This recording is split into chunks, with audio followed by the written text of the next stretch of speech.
제가 봉독합니다. 이사야가 히스기야에게 이르되 왕은 만군의 여호와의 말씀을 들으소서. 보라, 날이 이르리니 내 집에 있는 모든 소유와 내 열조가 오늘까지 쌓아둔 것이 모두 바벨론으로 옮긴 바 되고 남을 것이 없으리라. 여호와의 말이니라.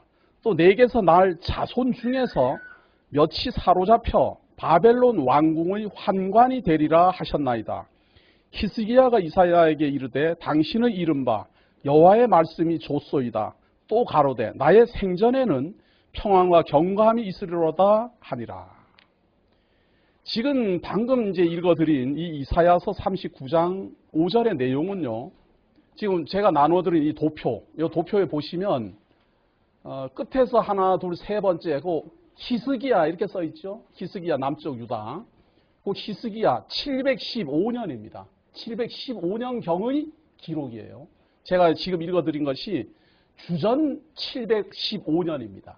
주전이라는 것은 멀리 갈수록 더 수가 많습니다. 그리고 아래로 올수록 우리하고 가까운 거죠. 그래서 주전 715년에 이 히스기야가 왕이 있을 때 이사야가 예언한 내용이 그 후로부터 한 120년 정도 흘러가지고 586년 바벨론 제국이 침공해가지고 이 남쪽 유다가 패망하고 다니엘이 바벨론으로 붙잡혀 가서 환관이 되어 있는 게 바로 다니엘서 1장 제가 앞에 첫 시간에 봉독해드린 그 내용입니다. 그러니까 다니엘서보다도 약 120년 전의 내용이 바로 이 이사야의 기록의 내용입니다.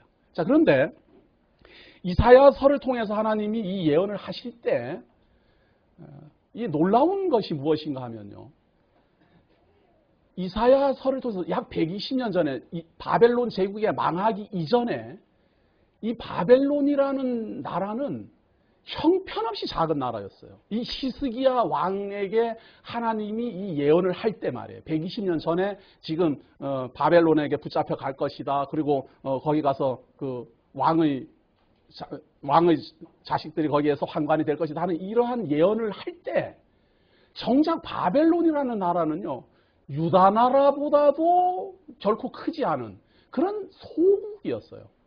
갈대아 족속이라 이렇게 칭해지는 아주 작은 왕국이라고 칭하기도 좀 어려운 그러한 상태의 작은 나라였어요.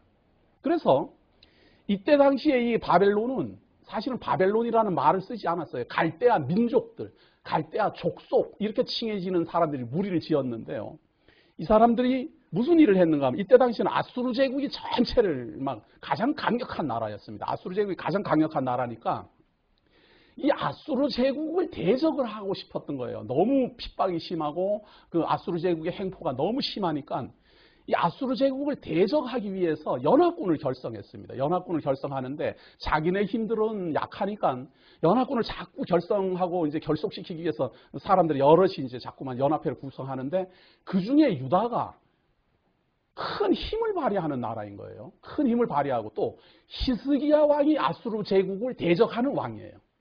이때 당시는 아수르 제국을 대적하는 왕이 있을 수도 있고 혹은 아수르 제국에게 굴종하는 왕도 있을 수 있어요. 그런데 이 히스기야 왕 아버지 이 도표 보시면 아버지 아하스라는 왕은요, 아수르 제국에 아주 충성된 신하처럼 봉신국의 행세를 했습니다. 어느 정도였는가 하면 아수르 제국의 그 신을 믿는, 아수르 제국이 믿는 그 신의 성전의 모습을 예루살렘 성전에 그대로 실현하기까지 했던 왕입니다. 얼마나 이 아수르 제국에게 무릎을 꿇었는가 하면요, 아수르 제국의 왕이 시리아 지역에 왔다라는 말을 듣고 이 유대 땅에서 급히 모든 걸 챙겨갖고는 그 시리아 땅까지 올라가서 그 아수르 제국의 제왕 앞에 무릎 꿇어 부복했습니다. 그 사람이 아수르예요. 아하스예요. 그런데 이상하게 그 아하스 왕이 죽고 그 아들 히스기야가 왕이 됐는데 이 히스기야는 아수르 제국을 대적하는 거예요. 적대하는 거예요. 이제 어떻게 해서든 이 아수르 제국을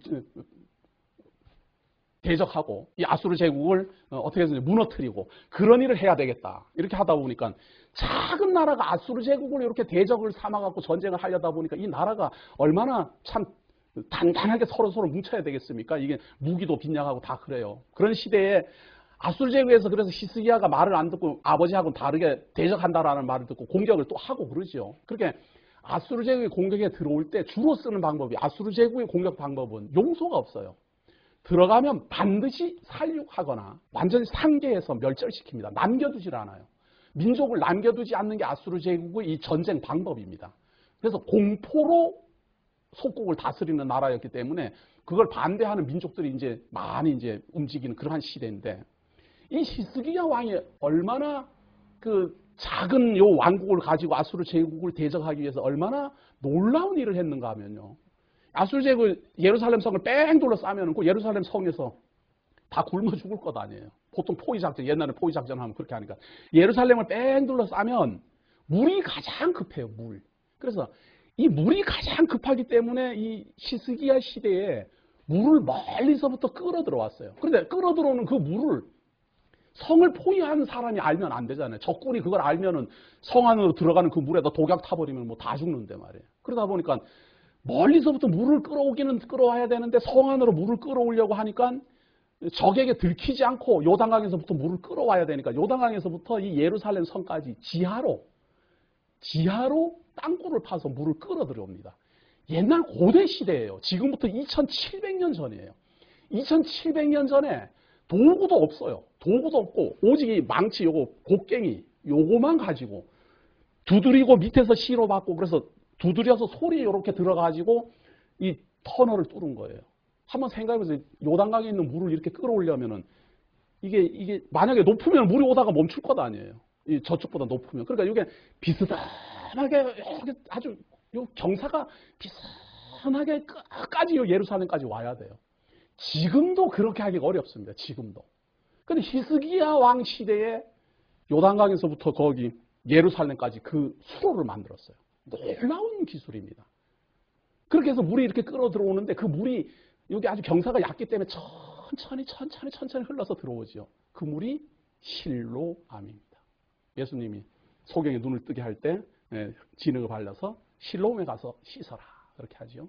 그 실로암 물이 바로 히스기야 왕이 파놓았던 식수였어요. 그래서 아수르가 팽 둘러와서 포위하고 막 이제 굶어 죽을 때 기다려도 물이 있으니까 식량은 어느 정도 비축해 놨고 물이 있으니까 견딜 수가 있어서 아수르 제국을 대적할 수 있는 이런 지혜로운 왕이었어요. 그리고 히스기야 왕은 모든 우상, 아수르 제국을 섬겼던 아버지가 이제 행했던 모든 우상을 다 철폐하고 그리고 아수르 제국은 적국으로 딱 선언하고 그러다 보니까 이때 당시에 갈대아, 바벨론, 나중에 바벨론이라 칭해지는 이 갈대아 민족들이 이 히스기야 왕을 너무 좋아하는 거예요. 야, 이 사람을 중심으로 해서 우리가 연합해갖고 아수르 제국을 무찌르자 이렇게 했는데 히스기야 왕이 덜컥 병이 드는 거예요.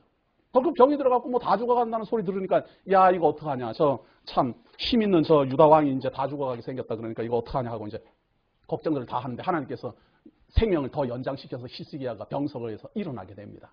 병석에서 일어나게 돼가지고는 더 연장되지요. 많은 사람들은 히스기야가 열심으로 기도해갖고 하나님 14년 더 살게 해주셨다 이렇게 기억하지만 사실은 히스기야가 죽게 되면요. 역사를 가만히 보면 히스기야 왕 다음에 므낫세잖아요.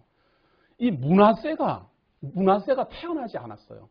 히스기야가 병들었을 때 그냥 죽으면 후손이 없어요. 후손이 없는 상태에서 히스기야가 죽으면 유다 왕족의 대가 끊어져요. 근데 하나님이 더 살게 14년 생명을 더 연장시켜 준다라고 약속을 하시고 3년 후에 므낫세가 태어납니다. 만약에 하나님이 그 생명을 연장시키지 않아서 므낫세라는 이 유다 나라의 왕족은 끊어지고 말아요. 히스기야가 우리는 간절히 기도해서 생명을 연장해 준 것 같지만 사실은 하나님은 그러지 않아도 연장할 거예요. 유다 왕족을 끊을 수는 없잖아요. 그 유다 왕족의 왕가를 타고 예수 그리스도가 와야 되는데 끊겠습니까? 그러면 하나님은 그냥 안 끊겠다. 하나님 그런 뜻이 있었어? 그러면 히스기야도 기도도 안 하고 가만히 있어도 그러면 연장시켜 줬겠네. 맞습니다. 반드시 그렇게 될 거예요. 그렇지만 하나님은 히스기야를 무릎 꿇게 하고 기도하게 해서 하나님이 이루어 주셨음을 깨달아 믿어지게 한다. 그 말이에요. 이게 기도예요. 하나님의 뜻이 정해져 있는 건 알아도 우리로 하여금 무릎 꿇게 하고 하나님께 간절히 기도하게 함으로 하나님이 그 기도를 들어주시고 하나님이 우리 성도들을 위로해 주시는 하나님을 믿어지게 하는 방법이 바로 기도라 이 말이에요. 뭐 하나님이 뜻하신 대로 하나님이 다 이루신데 이렇게 생각하고 가만히 있는 게 아니라 그 뜻하신 대로 이루시는데 하나님 우리로 하여금 소원을 주어요. 우리에게 소원을 주어요. 그 소원이 육신의 정욕으로 구하지만 않는다면 하나님의 뜻대로 구하는 소원이라면 그 소원대로 기도하게 되어 있고 기도하면 하나님이 이루어 주심으로 우리로 하여금 위로가 되게 하고 소망 얻게 하고 하나님 앞에 감동하게 한다. 그러니까 우리는 그런 멋있는 기도할 줄 알아야 돼요. 멋있는 기도. 중원 뭐 내가 얼마 대도 않고 연불 외듯이 그렇게 하는 기도 말고 하나님의 약속이 있고 하나님의 뜻이 있음을 분명히 알되 하나님이 오늘날 나로 하여금 마음을 힘들게 하고 하나님이 나로 하여금 하나님 앞에 엎드리게 하고 하나님이 나로 하여금 오늘 금식하게 하는 그날 하나님 앞에 간절한 마음으로 엎드리는 것이 신앙인다운 자세예요. 하나님이 강목사 해야 되니까 하나님 한 번 택한 사람 절대로 안 버린다는데 어차피 안 버릴 건데 뭐 죽든지 살든지 난 뭐 가만히 있을 건데 이렇게 하는 게 이게 철부지한 행동이다 그런 이야기. 히스기야 왕은 그렇게 해서 14년 동안 연장되고 므낫세가 태어나고 그리고 이제 죽게 되는데 이 14년 연장을 받고 히스기야가 딱 일어났다는 말을 듣고 갈대아 민족의 신하들이 사신을 보내는 거예요. 야 축하한다 말해 죽는 줄 알았는데 완전히 우리 연합국이 다 무너지는 줄 알았는데 살아서 축하합니다 이러고는 이제 갈대아 민족의 사신들이 딱 오니까 히스기야 왕이 너무 기쁜 거예요. 죽을 뻔하다가 살아났죠. 하나님께서 연장시켜준다는 약속도 받았죠. 이제 건강을 회복했죠. 그리고 외국 사신까지 막 와가지고는 축하합니다 막 하고 막 화환을 보내고 그러니까 기분이 으스해져갖고 자기 위용을 자랑하기 시작하는 겁니다. 하나님이 자기를 살려줬다라는 건 기억도 못하고 하나님이 자기를 붙잡고 있다라는 것은 순식간에 잊어버리고 다른 사람에게 자기의 능력을 자랑하기 위하여 국력을 보여줍니다. 우리나라가 이렇게 돈이 많고 우리나라가 이렇게 군사가 많고 우리나라가 이렇게 금은 보화가 많고 다 보여주다가 더 기분이 좋아갖고 절대 보여주면 안 되는 내탕고 그 국가의 절대적 기밀 그 창고예요. 이거는 절대 기밀이잖아요. 이거는 함부로 보여주면 안 돼. 아무에게나. 그냥 왕이 오로지 비상시에만 사용할 수 있도록 미리미리 저축해둔 그 내탕고에 있는 많은 금은 보화까지도 자랑하고 싶어하고 붕 뜬 거죠. 지금 우리로 말하면 뭐 붕 떠갖고 정신 못 차린 거예요. 이것도 자랑하고 저것도 자랑하고 막 자기 위용 자랑하고 그 갈대아 민족 사신들은 와갖고는 와 대단합니다. 와 대단합니다. 이 대단합니다라는 소리 한 번 휩쓸리면 사람 정신 못 차립니다. 그 소리 해갖고 다 보여준 거 아니에요. 순간 하나님을 잊어버린 거예요. 자기가 가지고 있는 모든 것이 하나님으로 말미암고 모든 것이 하나님의 뜻으로 이루어졌고 모든 것이 하나님이 인도하시는 섭리임을 알지 못했던 거예요. 불과 얼마 전까지만 해도 자기의 목숨이 경각에 달려있었고 끝나는 줄 알았는데 하나님이 살려주심으로 살려줬다는 이 놀라운 사실을 잊어버려버린 거예요. 잊어버리고 자기 자랑, 자기 공에 그냥 도취돼가지고는 막 자랑을 하는 거예요. 자기가 뭐 대단한 것처럼, 자기가 능력이 많은 것처럼, 자기가 무슨 어떤 영광스러운 그런 사람인 것처럼 자랑해야 된 거예요. 그때 하나님 이사야 선지자를 보내서 말합니다.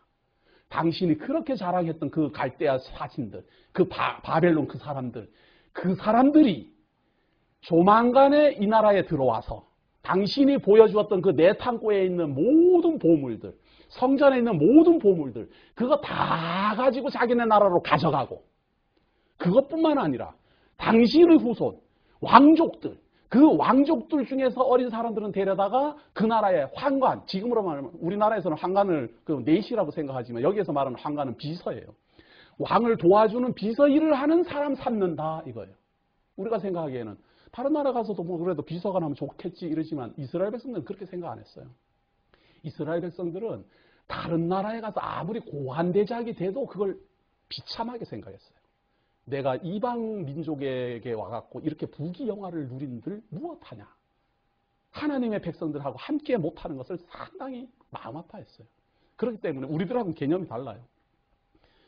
당신의 왕족들이 이 바벨론에 붙잡혀가서 이제 환관이 될 것이다 라고 예언하더니 그 예언대로 이루어진 것이 바로 이 다니엘서입니다. 다니엘서 제가 앞 시간에 1장 읽어드렸죠. 바로 그 부분입니다. 거기에서 잡혀간 사람들 중에 이제 세 사람이 나오죠. 다니엘과 하나냐와 미사엘과 아사라 네 사람, 이제 다니엘을 제외하고 세 사람. 이 세 사람은 왕족입니다.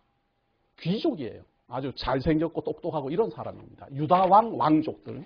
예루살렘이 느부갓네살에 의해서 패망함으로 말미암아 예루살렘은 돌 하나 돌 위에 남지 않고 다 무너지고 그리고 느부갓네살 왕은 그 바벨론 제국을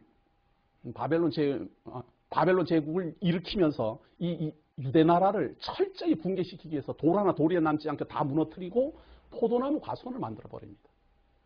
이 느부갓네살이라는 이 왕은 바벨론 제국의 왕으로 초대왕은 아니에요. 사실은 바벨론 제국의 초대왕은 느부갓네살의 아버지 나보폴라살이라는 사람입니다. 이 나보폴라살이라는 사람이 이제 히스기야하고 연합해갖고 아수르 제국을 무찌르려고 이제 활동하던 그러한 사람입니다.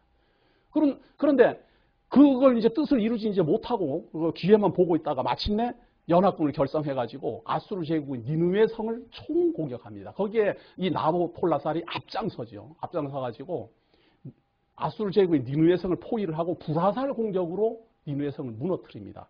그런데 이것이 예언되어 있어요. 선지자를 통해서 아수르 제국의 패망이 불로 멸망당할 것을 예언했어요. 그런데 뭐 바벨론 제국의 왕이 그걸 어떻게 알겠습니까? 알지도 못하면서 그냥 그 니느웨 성을 공격을 할 때 불화살로 공격합니다. 그리고 예언되어 있기를 아수르 제국은 완전히 황폐하게 되어갖고 사람들이 여기에 그런 나라가 있었는지도 모르게 될 것이다 라고 예언하더니 참으로 아수르 제국은 최근에나 발굴했어요. 아수르 제국 패망하고 2700년 동안 그런 나라가 존재하는지도 모를 정도로 흔적이 완전히 멸절됐었어요. 근데 요즘 이제 발굴이 되는데 그 발굴이 뭐가 이렇게 건물이 있거나 이런 게 아니라 뭐 절벽에 기록되어 있는 뭐 문자 혹은 뭐 이런 그림 이런 걸로 이게 아수르 제국의 흔적이다 이렇게 생각합니다. 사실 그 전까지는 아수르 제국은 성경에나 있는 전설의 나라인 줄 알았어요. 근데 지금 이제 확인되고 보니까 성경대로 존재하는 거예요. 또 바벨론도 전설의 나라인 줄 알았어요. 역사학자들은 바벨론도 다 이것도 전설의 나라인 줄 알았는데 19세기에 말이에요. 19세기에 독일의 역사학자가 이 바벨론 지역에 땅을 파보다가 깜짝 놀란 거야. 땅을 파봤더니 이 전설이 아니라 참으로 바벨론 제국의 그 궁이 그 땅속에 가라앉아 있는 거예요. 그래가지고 이제는 당연한 줄 알아요. 그러나 그 전까지 19세기 전까지는 성경에 나와 있는 아수르, 바벨론은 존재하지 않는 나라라고 생각했어요. 전설의 나라. 그럼 페르시아는 다 알았어요. 페르시아는 많은 흔적을 가지고 있었고 페르시아는 많은 나라와 왕래를 했기 때문에 이거는 전설이 아니라 사실로 알았어요. 그래갖고 우리가 페르시아에 대한 이야기를 많이 알고 있죠. 전설을 많이 알잖아요. 페르시아 뭐 공주, 페르시아 왕자, 뭐 페르시아 상인 뭐 이래갖고 그런 건 많이 알아요. 그건 사실로 알았기 때문에 그래요. 그러나 바벨론이나 아수르는 전설의 나라였어요. 성경에만 있는. 그러나 지금 보십시오. 성경대로 존재했습니다. 다 드러나잖아요. 그렇기 때문에 제가 학생들한테 특히 젊은 사람들한테 말하는 것이 성경을 토대로 해갖고 역사학자들이 사실은 세계사 썼어요. 학교에 가서 배우는 그 세계사에 보면 하나님 자는 없지만 그건 뭐 역사가 막 있어요. 고대 역사가 막 있어요. 그 역사학자들이 그걸 어디서 찾아냈을까? 그 자료를. 옛날 고대에 기록도 없는데. 옛날 고대에 무슨 뭐 아수르 제국이 무슨 기록이나 바벨론 제국이 무슨 기록이나 이런 게 없어요. 역사학자들이 뭐 있었는지 없었는지 모르지만 기록 자체가 아예 없어요. 근데 그들이 어떻게 바벨론 역사를 알고 아수르 제국의 역사를 알아갖고 세계사에다가 써놨을까 지금. 성경 보고 베낀 거예요. 근데 성경 보고 베낀 그 세계사는 믿고 아니 성경은 안 믿네. 이걸 어떻게 하면 좋아요. 참 제가 참 통탄할 일 아니에요. 그 성경을 보고 역사학자들은 세계사를 이렇게 편집을 했는데 그걸 읽은 사람은 세계사는 이거는 맞는 말이구나. 성경? 아이고 그거는 그냥 뭐 전 맹신자들이나 믿는 거구나. 이런다니까요. 아닙니다. 역사학자들은 이루어진 다음에 기록한 거고요. 자료들을 수집해갖고 기록한 거고. 우리가 보고 있는 이 다니엘서는 일어나기 전에 기록된 겁니다. 그래 얼마나 놀라운 겁니까? 그래서 이걸 예언서라 그럽니다. 제가 방금 말씀드렸잖아요. 이사야서를 통해 이사야 선지자를 통해서 히스기야에게 예언한 그대로 바벨론 제국에 패망하게 됩니다. 이 나보폴라살의 아들 느부갓네살이 이제 황태자로서 혁혁한 공을 세웁니다. 혁혁한 공을 세우고 아수르 제국하고 이집트하고 연합군이 이제 결성을 해가지고 바벨론 제국을 대적할 때 이때 느부갓네살이 나가서 두 나라를 완전히 무릎 꿇리죠. 완전히 무릎 꿇리고 패망시키게 됩니다. 이때부터 이 느부갓네살의 명성은 지금까지도 바벨론 제국의 가장 위대한 왕으로 정평이 나 있습니다. 왜 그런가? 이 느부갓네살 왕이 불가사의한 건축을 했기 때문에 그래요. 무슨 건축을 했는가? 여기가 광야지대라서 물이 흔하지 않고 말이에요. 그 흐르는 강물, 티그리스 강하고 유브라데스 강만 있어요. 그리고 그 주변이 초원이 무성하지 않은 그러한 지역에 아주 정원을 만들었어요. 이 정원을 만들었는데 너무너무 아름답게 정원을 만들었어요. 그걸 왜 만들었는가 하면 느부갓네살 왕이 이란 지역에 가서 공주를 자기 왕비로 맞아들였는데 너무너무 사랑하는 왕비예요. 왕비로 이제 맞이했는데 이 왕비가 이란 지역에는 나무도 많고 숲도 많고 새도 많고 이렇게 다 환경이 좋은데 바벨론에 왔더니 왕궁은 화려한지는 모르지만 주변 환경이 너무 삭막한 거예요. 광야하고. 그러니까 날마다 고향을 그리워합니다. 산이 우거지고 시내가 흐르고 이런 고향 이란 땅을 자꾸 그리워하니까 이 느부갓네살이 그때 고대 시대에 이 강물을 퍼올려 가지고 이 성 안에다가 정원을 만들었어요. 그런데 이 정원이 지금으로 말하면 이제 고층 빌딩으로 쌓아 올리면서 만들었습니다. 고층으로 해서 맨 꼭대기에다가 물수레로 해갖고 올라가 가지고 맨 꼭대기에서부터 물이 흘러내리는 거예요. 그러다 보니까 인공적으로 만들었지만 그 흘러내리는 물이 양을 많게 만들어서 폭포도 만들어지고, 인공이지만 폭포도 만들어지고 그 물을 타고 많은 이 나무와 꽃 이런 것들이 무성하게 자라게 합니다. 이것이 광야에서 멀리서 이렇게 보면은 말이에요. 전부 황폐한 그런 지역에 우뚝하니 쫙 이렇게 올라가 있고 아름다운 꽃과 막 이런 게 막 서 있으니까 마치 공중에 떠 있는 것 같은 거예요, 이 정원이. 이걸 공중정원이라 그렇게 말합니다. 하늘에 떠 있는 것처럼 보이는 거예요, 멀리서 보면. 이게 세계 7대 불가사의 중에 하나입니다. 이걸 느부갓네살이 만들었어요. 이 만들 때 그때 다니엘이 거기 있었다니까요. 지금 우리가 보고 있는 이 다니엘 선지자가 그때 그 나라에 있었다. 무엇을 하고 있었는가? 그 느부갓네살이 그런 영광을 누리는 그때 다니엘은 무엇을 하고 있었는가? 일단 맨 먼저 거기서 이 왕을 도울 수 있는 환관이 되기 위한 특수 교육을 받는 거예요. 이거 참 놀라운 일입니다. 고대 시대에 말이에요. 다른 나라를 침공해갖고 포로를 붙잡아 와가지고 노예를 삼지 않고 특수 교육을 시켜가지고 비서실장을 만드는 거예요. 지금으로 말하면. 이거 참 불가능한 이야기거든요. 그런데 이사야서에서 미리 예언하잖아요. 너희 자손들이 바벨론에 붙잡혀가서 환관이 될 것이다. 이렇게 말하잖아요. 무슨 말인가 하면 그 예언으로 봐서는 불가능한 예언이라니까요. 아니 나는 다른 나라에 붙잡혀갖고 포로로 잡혀가갖고는 노예로 살다가 죽을 것이다. 이렇게 하면 맞는 말이잖아요. 그건 맞는 말 상식적으로. 그런데 붙잡혀가가지고 왕을 돕는 황관이 될 것이다. 그럴 수가 있나? 믿을 수가 없는 거 아니에요? 믿을 수가. 그런데 그대로 이루어지잖아요.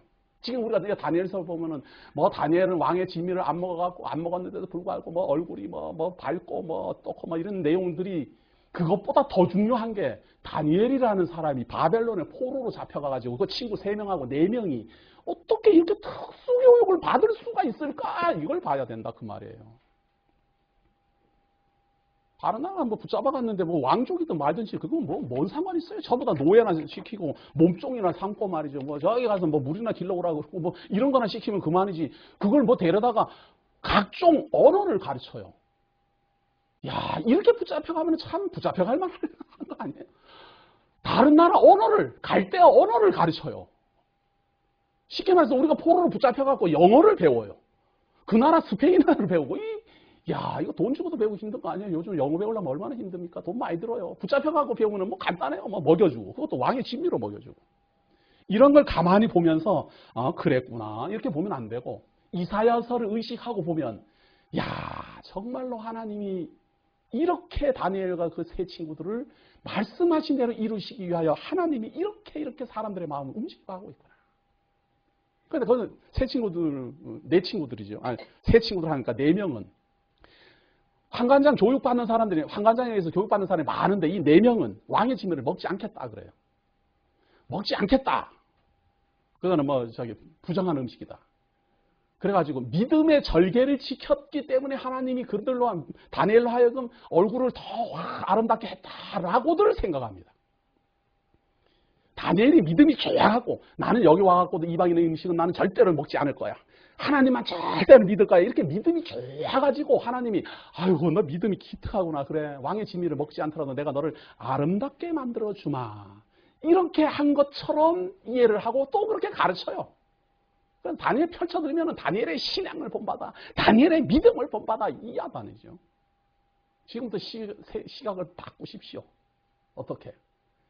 왕의 진미를 먹지 않아도 아름답게 아름다운 청년으로 지혜로운 청년으로 계시를 뚫는 계시를 아는 그리고 하나님의 뜻을 깨닫는 몽조를 깨닫는 그러한 지혜자로 하나님이 만들으셨다 그 말이에요.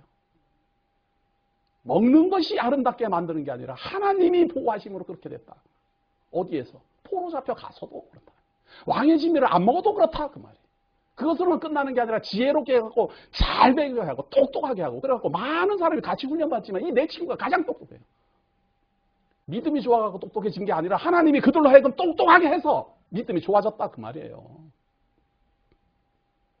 이것이 신본주의자예요.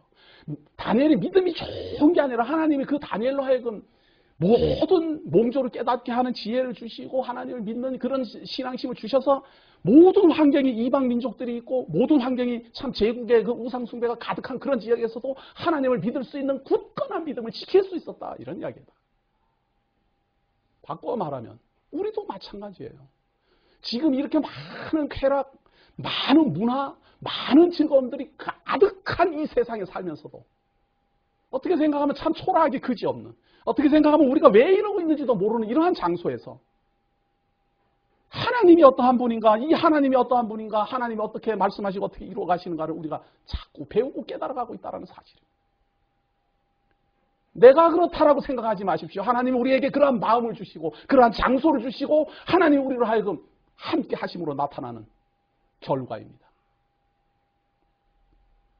오늘도 급하게 준비 막 하고 이리저리 막 바쁜 일 다 정리하고 예배당으로 달려올 수 있게 하신 그 하나님의 손길이 우리와 함께 있었다라는 증거다. 이걸 자꾸만 내가 한 걸로 생각하고 내가 이루어내는 어떤 신념으로 생각하고 내가 어떻게 해서든지 맺으려고 하면 자기 자랑이 나오게 되고 그렇게 자기 자랑이 나오다 보면 조그마한 어려움이 있으면 자기가 하는 건 줄 알았으니까 조그마한 어려움이 오면 탈칵 또 쓰러진다 그 말이에요. 매사를 하나님이 움직이셨다. 하나님이 가게 하셨다. 하나님이 나로 하여금 배우게 하셨다. 하나님 나로 하여금 중생하여 거듭나 하나님 말씀 깨닫게 하셨다. 다니엘이나 우리나 똑같습니다. 그 친구들이나 똑같습니다. 환경은 극악해도 그들을 보호해서 왕의 황관 만드는데 뭐 어떻게 알아요? 이들이 얼마나 똑똑해졌는가. 얼마나 똑똑해졌는가 한번 봅니다. 16절 봅니다. 16절입니다. 1장 16절요. 이러므로 감독하는 자가 그들에게 분정된 진미와 마실 포도주를 제하고 채식을 주니라. 제가 말씀드린 대로 채식을 했는데도 불구하고 결과적으로는 하나님께서 17절 바로 보세요. 하나님이 이 네 소년에게 지식을 얻게 하시며 모든 학문과 재주에 명철하게 하신 외에 다니엘은 또 모든 이상과 몽조를 깨달아 알더라. 누가? 하나님이 그렇게 해줬다 그 말이에요. 다니엘이 그렇게 했다 이게 아니고 하나님이 다니엘로 하여금 그렇게 되게 했다 그런 이야기예요. 이러한 사고방식, 이러한 이 생각의 전환이 우리에게 필요합니다.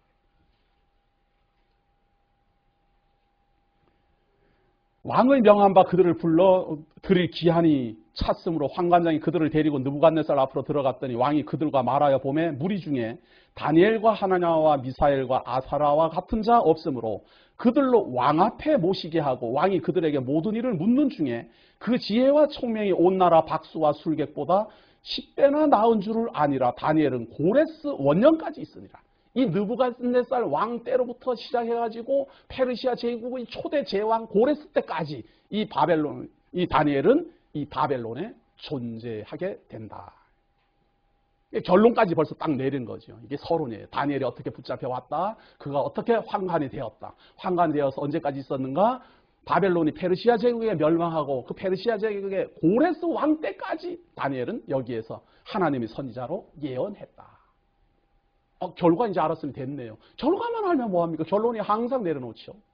결론 내려놨는데 어떠한 과정을 거치면서 고레스 왕 때까지 이 다니엘이 존재했는가? 어떠한 과정을 거치면서 이 다니엘이 참 하나님의 선지자로서 하나님의 백성들을 보호하시고 하나님을 인도하시는 그 하나님의 성도들에게 예언했는가? 그 과정이 너무 중요하잖아요. 결론을 우리가 알려는 거 아닙니다. 저는 항상 말합니다. 성경은 항상 결론은 나 있습니다. 하나님의 뜻대로 다 이루어질 거예요. 누가 뭐라 그래도 하나님의 뜻대로 다 이루어질 거예요. 결론 났어요. 그러니까 더 이상 알 것 없다 그렇게 생각하지 마시고 하나님 뜻대로 이루어지는데 어떻게? 왜, 어디로 이루어지는가. 그런 걸 확인해야만 믿음이 자라고 신앙심이 자라고 위로가 되고 소망을 얻어요. 결론만 아는 사람들은요, 시험 칠 때 해답지 뺏겨가지고 그거 해답 달아놓는 사람이죠. 해답 딱딱딱딱 달아놓는 사람. 그렇게 우리 그거 할 필요 없어요. 결론 그게 중요하지 않잖아요. 결론에 대해서는 우리는 걱정할 필요가 하나도 없어요. 하나님 정해놓은 대로 우리는 갈 거예요. 가기까지 나는 어디에서 무엇을 하느냐. 자, 이 다니엘과 내 세 친구들이, 이 네 명이 이제 존재하는 중에 다니엘이라는 사람이 얼마나 특별한 사람인가 하는 것을 보여주는 내용이 바로 이 2장인데요. 여기에서 세계의 역사, 세계 제국의 역사가 예언으로 나옵니다. 자, 한번 봅니다. 2장 1절입니다. 느부갓네살이 위에 있은 지 2년에 꿈을 꾸고 그로 인하여 마음이 번민하여 잠을 이루지 못한지라. 느부갓네살이 왕이 꿈을 꿨어요. 이제 꿈을 꿨는데 중요한 것은 그 꿈을 꾸기는 꿨는데 꿈을 잊어버린 거예요. 우리 꿈꾸는 아침에 눈 딱 뜨면 뭔가 꾸기는 꿨는데 싹 잊어먹는 그런 거 경험 안 해봤어요? 분명히 꿈속에서 내가 뭐를 많이 봤는데 눈을 딱 뜨고 나면은 무슨 꿈이지? 이렇게 잊어버린다 이 말이에요. 그렇게 아주 뭔 꿈을 꾸기는 꿨는데 이제 왕이 이제 잊어버린 거예요. 왕이 잊어버렸어요. 그래갖고 부하들을 부릅니다. 왕이 2절에 느부갓네살 왕입니다. 그 꿈을 자기에게 고하게 하려고 명하여 박수와 술객과 점장이와 갈대아 술사를 부르매 그들이 들어와서 왕의 앞에 선지라. 왕이 그들에게 이르되 내가 꿈을 꾸고 그 꿈을 알고자 하여 마음이 번민하도다. 갈대아 술사들이 아람 방언으로 왕에게 말하되 왕이여 만세수를 하옵소서. 왕은 그 꿈을 종들에게 이르시면 우리가 해석하여 드리겠나이다. 아주 영광을 하나님 왕에게 확 드리면서 무엇이든지 그 꿈을 이야기해 주십시오. 내가 해몽해 드리겠습니다. 이제 이렇게 하니까 왕이 하는 말이에요. 갈대아 술사. 이 갈대아라는 말은 바벨론 민족이다 이런 말입니다. 바벨론이라는 말은 구바벨론이 있어요. 아브라함 시대에 바벨론이라는 그 구바벨론이 굉장히 번성한 나라가 있습니다. 그 번성한 바벨론의 후손이다. 그래서 우리는 바벨론이다. 이렇게 지어진 것이 바로 이 느부갓네살 때의 바벨론 왕입니다. 바벨론 제국은 두 번 있었어요. 아브라함 시대에 있었던 바벨론은 구바벨론. 지금 우리가 보고 있는 요거는 신바벨론이라 그래요. 요거는 신바빌로니아라 그래요. 그러니까 이건 어렵죠. 어떤 학자들은 신학자들 중에 고민을 많이 합니다. 시서에 보면 말이에요. 시서에 이 신바벨론 제국이 있기 전에 시서에 보면 바벨론의 포로로 잡혀가고 우리가 슬퍼하고 울었다 이런 내용이 있어요. 아니 586년에 신바벨론이 있는데 이거는 시편은 그 전에 시편은 그 전에 한 400~500년 전에 기록된 건데 여기에 웬 바벨론이 나오나 해갖고는 그게 고민이 돼갖고 야단들이에요. 시서에 나와 있는 그 바벨론이 바로 구바벨론. 그런데 그 구바벨론 시대에 우리가 잘 아는 함무라비 그런 세력이 그때 있었어요. 함무라비 왕이 그때 당시에 구바벨론의 왕이었어요. 그렇기 때문에 그 사람들의 영화를 우리가 재현한다라는 의미로 이 갈대아 민족이 바벨론이다 이렇게 칭한 거예요. 그래서 이 갈대아 술사는 바로 그 나라 사람이다라는 사실. 자, 왕이 갈대아 술사에게 대답해 가로되 내가 명령을 내렸나니 너희가 만일 꿈과 그 해석을 나로 알게 하지 아니하면 너희 몸을 쪼갤 것이요 너희 집으로 걸음터를 삼을 것이요. 느부갓네살 왕 똑똑해요. 그 꿈 내가 알려줘가지고 그거 해몽하는 거 그건 누가 못하냐. 내가 무슨 꿈을 꿨는지 네가 알아가고 해몽해라 이런 이야기예요. 점장이들이 그러잖아요. 점장이들이 요즘 젊은 사람들 그 카드점 이런 거 말이에요. 우리 카드점 이런 거 다 보면 가만히 가서 보면 말이에요. 그 카드 점 치거나 우리도 여기 아래서 철학관 하던 이런 사람들 그 점을 칠 때 자기가 절대로 먼저 말 안 합니다. 그래갖고 점 치러 온 그 사람에게 말을 하도록 자꾸 시켜요. 물어봐도 이렇게 유도 질문으로 물어봅니다. 그런데 사실은 그 유도 질문을 쓱 물어보면은 자기는 자기도 모르게 이렇게 답변을 해요. 그런데 눈치 빠른 점장이들은 그 말을 딱 듣고 딱 답변을 해주면 자기 입으로 말해놓고도 깜짝 놀란다니까요. 아니 어디서 왔느냐 이런. 그 지역을 이렇게 말하면 못 사는 동네 지역이 나오잖아요. 대구는 어디를 못 사는 데라고 하는지 모르겠지만 서울에 있을 때는 칼산바위라는 데가 있어요. 아주 험한 그 동네 달동네인데 거기에서는 어디 점치러 가고는 어디서 왔냐 그러면 칼산바위에서 옵니다. 그러면 딱 하면서 아유 고생 많이 하셨네요. 어려서부터. 아니 거기 살면서 고생하는 사람 누가 있대요? 그런데 이 사람 깜짝 놀래. 어떻게 알았어요? 뭐 어떻게 알아? 알기는 칼산바위에 살면 당연하지. 이렇단 말이에요. 그런데 이 느부갓네살은 내가 말을 해줘가지고 적당히 꾸며낸다 될 것 같으면 무슨 너희들이 정확한 해몽이냐 이거예요. 그러니까 너희들이 내가 무슨 꿈을 꿨는지 그걸 알아가고 해몽해라. 사실은 느부갓네살은 몰라요. 잊어버렸어요. 무슨 꿈을 꿨는데 일어나면서 자기도 잊어버렸어요. 사실은. 그러니까 너희들이 내가 잊어버린 그 꿈을 찾아갖고 해몽해라.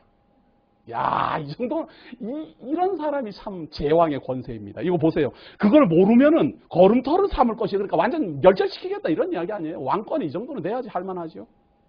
말도 안 되는 이야기 같지만 내가 잊어버린 그 꿈을 너희가 찾아가고 해몽까지 해라 말이죠. 알려줘도 지금 해몽을 할까 말까 하는 판국인데 그걸 어떻게 찾겠습니까? 너희가 만일 그 꿈과 그 해석을 보이면 너희가 선물과 상과 큰 영광을 내게서 얻으리라. 그런즉 꿈과 그 해석을 내게 보이라. 그들이 다시 대답하여 가로되 청컨대 왕은 꿈을 종들에게 이르소서 그리하시면 우리가 해석하여 드리겠나이다.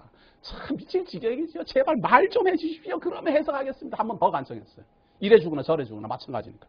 왕이 대답하여 가로되 내가 분명히 아노라 너희가 나의 명령이 내렸음을 보았으므로 시간을 천년하려 하미로다. 질질질질 끌어갖고 어영부영 도망가려고 그러는데 어림도 없다 그래.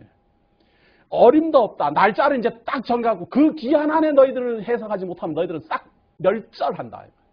그 싹 멸절한다라는 그 환관들은 싹 멸절시킨다라는 그 멸절의 대상 중에 다니엘도 들어가고 새치고도 들어간다. 왜? 방금 앞에서 똑똑한 사람으로서 이제 환관들 중에 뽑혔잖아요. 물론 신입이긴 하지만 신입이고 아주 저 쫄병 환관이기는 하지만 그래도 많은 환관들 중에 포함되어 있는 박사고 술사고 그 사람들 중에 하나잖아요. 지금은 우리가 이 사람들을 무슨 점쟁이 비슷하게 이렇게 알지만요. 고대 시대에는 이 별을 보고 이렇게 점을 치는 점성술사, 우리는 그걸 점성술사라 그러잖아요. 그때 당시로서는 최고의 과학 학문이에요. 그게 천기를 분별하는 사람의 그때 당시로서는 가장 발달한 과학이라 이 말이에요. 왜? 하늘에 있는 이 별의 움직임을 보고 천기를 판단하니까. 근데 지금 이 번역이 뭐 술사다 이러다 보니까 우리는 엉터리 없는 마술사 이런 걸 생각하는데 이때 당시로서는 가장 지적이고 가장 똑똑하고 가장 이렇게 학문적인 사람들이에요. 연불 외듯이 그런 사람들 아니에요. 근데 이런 사람들에게 딱 꿈을 해몽하라 딱 이렇게 했는데 그걸 어떻게 해몽하겠어요? 자, 12절 한번 봅니다. 12절로 갑니다. 왕이 이로 인하여 진노하고 통분하여 바벨론 모든 박사를 다 멸하라 명하니라. 왕의 명령이 내림에 박사들은 죽게 되었고 다니엘과 그 동무도 죽이려고 찾았더라. 끝까지 해몽 못하니까 이제는 통분이 여기고 왕이 다 죽여버려라. 있을 데 없다. 내가 무슨 꿈을 꿨는지도 모르고 그 꿈의 해몽도 모르고 이런 사람들이 무슨 학자고 이런 사람들이 무슨 지혜자고 이런 사람들이 무슨 책략가냐. 왕을 도우려면 제대로 도와야지. 다 없애버려라. 필요 없다 말이에요. 새로 만들면 그만이다. 이거죠. 다니엘과 참 그 세 친구들은 신고식 딱 하고 바로 죽게 생겼어요. 아무것도 못하고 그래. 신고식. 이제 한간으로 신고합니다. 딱 하고는 앞으로 잘 부탁합니다. 이러고는 목 잘리게 생겼잖아요. 지금. 다른 사람 다 죽게 생겼으니까. 14절입니다. 왕의 시위대 장관 아리옥이 바벨론 박사들을 죽이러 나가며 다니엘이 명철하고 슬기로운 말로 왕의 장관 아리옥에게 물어 가로되 왕의 명령이 어찌 그리 급하뇨? 아리옥이 그 일을 다니엘에게 고하며 다니엘이 들어가서 왕께 구하기를 기한하여 주시면 왕에게 그 해석을 보여드리겠나이다. 다니엘이 이제 들어갔어요. 이런 걸 아주 특진의 기회라고 봐야죠. 모든 선배 술사들, 모든 선배 박사들은 이제 다 못하는 거니까 마지막 막내둥이 지금 여기서 뭐 막내둥이고 뭐고 누가 해석을 해도 해석해야 다른 사람이 살 거 아니에요. 뭐 막내둥이 찾고 뭐 자식 할 게 뭐가 있어요. 아무라도 해석만 해주면 좋다. 막내둥이에 불과한 이 다니엘이 왕 앞에 들어갑니다. 기한 날짜만 정해주시면 내가 그 안에 풀겠습니다. 우리는 미리 알잖아요. 다니엘이 똑똑해서 그렇게 하는 게 아니라 하나님이 그에게 몽조를 깨달아 알도록 하셨다. 다니엘은 알아요. 하나님이 내게 몽조를 깨달아 알게 하는 은사를 주셨다. 알아요. 다른 사람은 그걸 모르지만 다니엘은 알아요. 하나님이 나로 하여금 중생하여 거듭나게 해서 하나님의 말씀을 듣고 보고 깨달아 감동하는 은혜를 주셨다. 본인은 알아요. 다른 사람은 내가 하나님을 믿는지 아는지 성경을 읽으면서 뭐 이거를 깨달아 아는지 모르는지 모르지만 본인은 알아요. 하나님이 나로 하여금 성령 감화 감동하셔서 이 하나님의 말씀을 읽고 보고 깨달아 위로받게 하셨다. 하나님이. 야, 다니엘만 그렇구나 생각하지 말고 우리도 그런 사람들이에요. 이 현대에 이 성경 읽으면서 야, 이 뜻이 무엇일까 하고 연구하는 것만 해도 얼마나 놀라운 일입니까? 이 바쁜 시기에. 17절 봅니다. 이에 다니엘이 자기 집으로 돌아가서 그 동무 하나냐와 미사엘과 아사랴에게 그 일을 고하고 하늘에 계신 하나님이 이 은밀한 일에 대하여 긍휼히 여기사 자기 다니엘과 동무들이 바벨론의 다른 박사와 함께 죽임을 당치 않게 하시기를 그들로 구하게 하니라. 이미 벌써 다니엘은 이 몽조를 다 벌써 알아요. 이미 해석할 거예요. 그런데 기한도 달라. 친구들한테는 기도하라. 결론 났는데 이미 이거 뭐 다 벌써 짐작 다 하고 있어요. 이거는 뭐 하나님 분명히 다 주시는 거다. 구해라. 그 말. 가만히 있어도 줄 텐데. 가만히 있어도 하나님 깨닫게 할 텐데 왜 구하라고 할까 말이죠. 여기서 우리가 좀 뭘 본받아야 됩니다. 가만히 있어도 다 하나님 이루어질 건데 가만히 있지 마시고 하나님이 이루어질 건 틀림없이 내가 알아요. 그 이루어질 걸 틀림없이 아는 심정으로 하나님 앞에 나아가는 신앙생활, 기도생활, 믿음의 생활이 우리의 예배라 이 말이에요. 예수님이 오셔가지고 수가성 여인에게 하잖아요. 예배하는 자를 찾을 때가 오나니. 하나님께 예배하는 자를 찾을 때가 오나니. 우리가 바로 그 하나님께 예배하는 사람들이에요. 예배하는 자를 하나님께서 찾으시는데 그 찾아진 사람이 바로 우리라. 우리가 바로 성령의 감동을 받아서 지금 성경을 읽고 배우고 있는 이 위치가 바로 우리들의 현 위치고 다니엘이 하나님의 말씀을 깨달아서 하나님께 간구하고 그 내용을 깨달아 아는 것처럼 우리가 하나님의 말씀을 이 비밀함을 깨달아 아는 거예요. 19절입니다. 이에 이 은밀한 것이 밤의 이상으로 다니엘에게 나타나 보임에 다니엘이 하늘에 계신 하나님을 찬송하니라. 다니엘이 말하여 가로되 영원무궁히 하나님의 이름을 찬송할 것은 지혜와 권능이 그에게 있음이로다. 하나님께 모든 지혜가 있어서 나로 하여금 이걸 다 알게 하셨습니다. 그는 그 하나님은 21절입니다.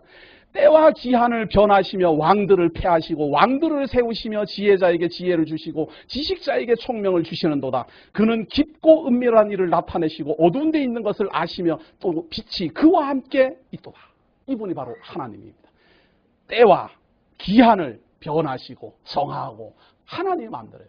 왕들을 패하기도 하고 왕들을 세우기도 하고 지혜를 주시기도 하고 지혜를 어둡게도 하고 총명을 주시기도 하고 미련하게도 하고.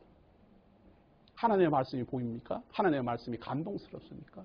다니엘만 그걸 깨달아 은밀한 중에 아는 것이 아니라 우리도 이 다니엘이 말했던 이 예언의 은밀함을 깨달아 알고 하나님을 경외하게 될 겁니다. 그래서 그 하나님이 때를 정하시고 왕을 세우시기도 하고 패하기도 하시고 그 하나님이 지혜를 주시기도 하시고 지혜를 안 주시기도 하시고 그 하나님이 우리로 하여금 하는 총명을 주시기도 하고 안 주시기도 한다는 사실을 깨달아 그분 앞에 무릎 꿇게 될 것이고 이것이 다니엘 선지자를 통해서 우리가 배워야 될 하나님의 놀라우신 섭리입니다. 이제 이 꿈을 해석하고 이 꿈을 해몽함으로 말미암아 세계가 언제 일어나, 세계 제국이 언제 일어나고 언제 패망하고 왕이 언제 일어나고 왕이 언제 패하고 왕이 어떨 때는 총명해졌다가 어떨 때는 미련해졌다가 하는 걸 모든 걸 하나님이 하신다라는 걸 보여주고 증거할 겁니다. 다음 이 시간 내일 기대하시기 바랍니다. 기도하겠습니다. 하나님께서 우리를 인도하여 주셔서 지금까지 하나님의 절대 주권 아래 살게 하시고 하나님께 붙잡힌 바 된 신앙인 되게 하셨으니 고맙습니다. 다니엘이 하나님의 뜻을 따라 하나님의 은총을 따라 하나님의 비밀함을 깨달아 알듯이 우리가 하나님의 말씀을 깨달아 알고자 합니다.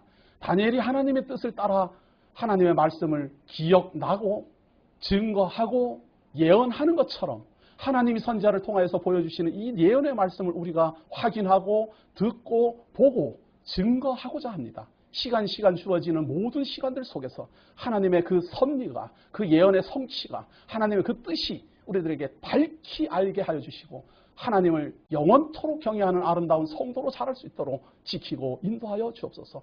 늦은 시간까지 함께 하여 주시는 은혜 감사드립니다. 예수님